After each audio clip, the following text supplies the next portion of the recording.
Isang bypass operation ang pinangunahan ng mga operatiba ng Mati City Police Station ang nagresulta sa pagkaaresto ng isang drug suspect nito lamang Abril taong kasalukuyan sa Purok Malinawon 1, Sitio Calagundian, Barangay Central, Mati City. Ayon kay Police Major Al Anthony I. Gumban, hepe ng Mati City Police Station, ang suspect ay kinilalang si alias Tasing, 47 anyos na mangingisda mula sa nasabing lugar. Mula sa kanya, nakuha ang humigit kumulang 2 gramo ng hinihinalang shabu na may standard drug price na 13,600 pesos at by bust money.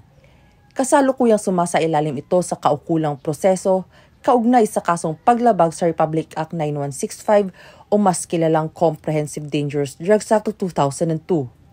Ang operasyong ito ay isang malinaw na patunay ng tuloy-tuloy na pagsisikap ng Police Regional Office 11 na hulihin at panagutin ang lahat ng lumalabag sa batas, kabilang ang mga individual at grupong sangkot sa iligal na droga, karahasan at iba pang anyo ng kriminalidad.